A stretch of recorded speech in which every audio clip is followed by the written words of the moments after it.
అధికారంలో ఉండగా ఎక్కడికక్కడ బెల్ట్ షాపులు ఎక్కడికక్కడ మద్యం దుకాణాలతో మీ ఎక్కడికక్కడ ఇసుక మాఫియా నడుగుతుందని చెప్పి మీ పచ్చపత్రికలోనే రాస్తున్నారు క్లియర్గా.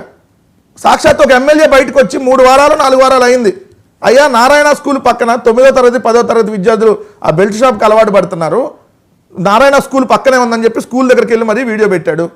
నా నియోజకవర్గంలో 130 బెల్ట్ షాపులు ఉన్నాయి అన్నాడు.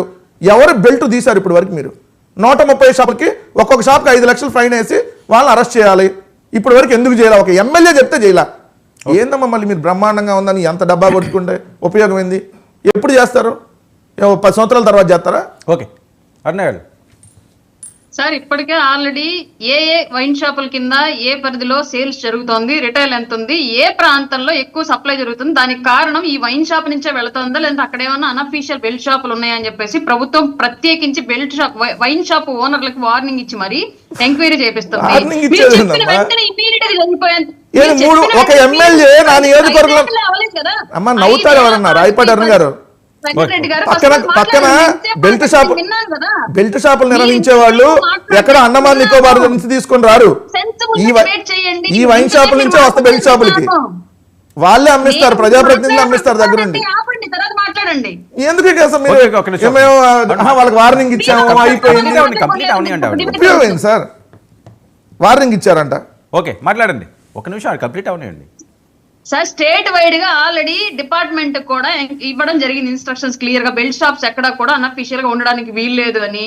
దీనికి సంబంధించి ఇంకొక కొత్త వాదన తెర మీదకి ఏం తీసుకొచ్చారు అంటే, ఈ బెల్ట్ షాపులు అనేవి పూర్తిగా మారుమూలలో కూడా అందుబాటులో లేకుండా కనుక నిషేధిస్తే నాటుసారాయి వచ్చి పడిద్ది, అప్పుడు ఇంకా ప్రమాదం అయింది అని చెప్పేసి ఒక వాదన సామాన్యులు తీసుకొచ్చారు. ఇది ప్రభుత్వానికి కూడా ఏం సంబంధం లేదు, నేను క్లియర్ గా గ్రౌండ్ లో పెట్టినటువంటి వాదన ఇది. బెల్ట్ షాపులు ఆపేయండి అని చెప్పేసి జరుగుతున్నటువంటి వాదనకి ఆపోజిట్ గా ఇంకొక సిస్టమ్ బయటకు వచ్చింది అనమాట క్లియర్ గా. ప్రభుత్వానికి సంబంధం లేదు, దీని మీద కూడా పెద్ద ఎత్తున చర్యలు. నాటు సారాయి అనేది ఎక్కడ దొరకడానికి వీల్లేదు, అలాగే బెల్ట్ షాపులు కూడా ఉండడానికి వీల్లేదు.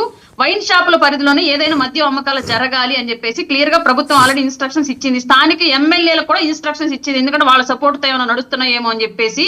గౌరవనీయులైన ముఖ్యమంత్రి గారు రీసెంట్ గా కూడా ఎమ్మెల్యేల మీటింగ్ లో ఈ విషయాన్ని చెప్పడం జరిగింది. ఇసుక విషయం ఒకటి, వైన్స్ విషయం ఒకటి చాలా సీరియస్ గా తీసుకుంటానని. ఈ 2 విషయాల్లో స్థానిక శాసనసభ్యులు ఎవరు ఇన్వాల్వ్ అవ్వడానికి వీల్లేదు. గవర్నమెంట్ పాలసీ మనం ఏదైతే పెట్టామో దాని ప్రకారమే నడవాలి అని చెప్పేసి క్లియర్ ఇన్స్ట్రక్షన్స్ గౌరవ ముఖ్యమంత్రి వర్యులు ఇవ్వడం జరిగింది. దాని ప్రకారం ఇప్పుడు ఆల్రెడీ పాలసీ రన్ అవుతుంది. ఇది కాదని మీకు ఎక్కడైనా కనిపిస్తే మీరు తీసుకెళ్లి చెప్పండి, స్థానికంగా ఉన్నటువంటి కంప్లైంట్ ఇవ్వండి. డిసెంబర్ 30 వారం రోజులు కూడా కాల ఈనాడు అనంతపురం బెల్ట్ షాపులు చూడు అడ్డుకునేది ఎవరు, 30% అధిక ధరతో విక్రయం. ఎప్పుడు చంద్రబాబు గారు ఎప్పుడు చెప్పారమ్మా? బెల్ట్ ఎవరికి ఇవ్వాలి? వెళ్తే ఉల్టా మా మీద కేసులు పెట్టానుగా, వెళ్ళి ఇవ్వండి అని చెప్పి బ్రహ్మాండంగా చెబుతున్నారు. ఇన్ని ప్రూఫ్లు చూపిస్తుంటే ఇక్కడ గ్రామాల్లో బెల్ట్ మీదే మర్చిపోయాను. రాయపడారు గారు మీది ప్రకాశం జిల్లానేగా, ఇక్కడే బాపట్ల జిల్లా కదా మీరు, ప్రకాశం కావాలి. కరాటిపాలెంలో బెల్ట్ షాప్కి 5 లక్షలు ఏది వేలంలో చెక్కించుకున్నారు. మొత్తం డేటా అంతా పట్టుకుంటూ వచ్చారు. బెల్ట్ షాప్ కాదు సార్, రోజు పేపర్లో వచ్చే వార్తలు మళ్ళీ దీనికి వెళ్ళి కంప్లైంట్ ఇమ్మంటారు నాకు కాదు సార్. ఇంత క్లియర్ గా ఇదిగో మందు కొంటే మొక్క కూడా ఫ్రీ. సరే ఆంధ్రప్రదేశ్ లో వైసీపీ వాళ్ళు చెప్తే ఇంకా అది కామెడీగా ఉంటది. అంతలేదు సార్, ఇంటింటికి మందిస్తే సరిపోయింది కదా. రేపు పొద్దున ఎటు పథకాలు ఇవ్వట్లేదు కదా వాళ్ళు. మీరేమో వాళ్ళని అరెస్ట్ చేయాలి, ఇన్ని అరెస్ట్ చేయాలి, తప్పు చేసిన వాళ్ళు అంటే డైరెక్ట్ గా పవన్ కళ్యాణ్ గారిని అరెస్ట్ చేయాలని వీళ్ళు డిమాండ్ చేస్తున్నారు. ఈ పంచాయతీ ఏంటి సార్? ఇక్కడ నేను ఇందాక మీరు ఒక మాట అన్నారు, దాన్ని ఇంకొంచెం విపులంగా చెప్తాను. 2019లో ఆంధ్రప్రదేశ్ లో జరిగిన రోడ్ యాక్సిడెంట్లు 18,871, 2020లో 17,910, 2021లో 19,729, 2022లో 2,003, 2023లో 18,418, మొత్తం వెరసి 94,931 యాక్సిడెంట్లు జగన్మోహన్ రెడ్డి గారి యొక్క 5 ఏళ్ల పరిపాలనా కాలంలో జరిగాయి. ఇందులో డెత్లు వచ్చి 38,482 మంది మనుషులు రోడ్ యాక్సిడెంట్ల ద్వారా చనిపోయారు. ఇంజరీ వచ్చి 1,05,341. నేనేదో సొంతంగా చెప్తున్నది కాదు, మీరు కావాలంటే ఆంధ్రప్రదేశ్ రోడ్ ట్రాన్స్పోర్ట్ లోకి వెళ్ళి డీటెయిల్స్ చూసుకోండి. ఇయర్ వైజ్ గా ఉండిద్ది క్యాలిక్యులేషన్స్, ఈ స్టాటిస్టిక్స్ మొత్తం. ఇప్పుడు ఈ చచ్చిపోయిన 38,482 మంది మరణాలకు సంబంధించి జగన్మోహన్ రెడ్డి ఎంతమంది కుటుంబాలు ఇళ్లకి వెళ్ళాడు, ఎంతమందికి 5 లక్షలు 10 లక్షలు 25 లక్షలు ఎక్స్గ్రేషియా ఇచ్చాడు. అసలు ఇంకా హృదయ విదారకమైన ఒక ఘటన మనం గుర్తు చేసుకుంటే గత 5 ఏళ్లలో నరసరావుపేట చిలకలూరుపేట పరిధిలో ఒక ఇష్యూ జరిగింది సార్. గర్భిణి నొప్పులు పడుతూ ఉంటే స్థానిక ఏరియా హాస్పిటల్లో డాక్టర్ లేకపోతే జిల్లా వైద్య కార్యాలయానికి వెళ్ళండి అని చెప్పేసి పంపిస్తే చిలకలూరుపేట వస్తే డబ్బులు లేవని చెప్పేసి భర్త రిటర్న్ ఇంటికి వెళ్ళి డబ్బులు తీసుకొని వస్తా రోడ్డు కుంటల ద్వారా యాక్సిడెంట్ అయి చనిపోతే కడుపులో బిడ్డ టేబుల్ మీదకి వచ్చే టైంకి తండ్రి శవం కూడా టేబుల్ మీదకి వచ్చినటువంటి దౌర్భాగ్య పరిస్థితి గత 5 ఏళ్లలో మనం చూసాం.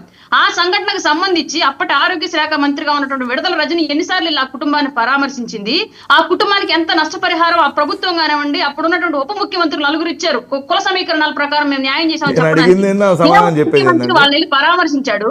ఆరోగ్య శాఖ మంత్రి విడదల రజని ఎప్పుడు వెళ్ళింది, ముఖ్యమంత్రి గారు ఎప్పుడు వెళ్ళారు? ఈ రోడ్ యాక్సిడెంట్ మీకు జనసేనకి మామూలుగానే మిమ్మల్ని హాఫ్ నాలెడ్జ్ అని ఎందుకంటారంటే ఇప్పుడు నేను అడిగిన క్వశ్చన్ ఏంటి, మీ పవన్ కళ్యాణ్ వాళ్ళ అభిమానులు, పవన్ కళ్యాణ్ అభిమానులు 23 ఏళ్ల మణికంఠ, 22 ఏళ్ల చరణ్, ఆ చరణ్ అనేటటువంటి వినండి అమ్మా 23 ఏళ్ల మణికంఠ వినండి, మీ ఫంక్షన్కి వెళ్ళి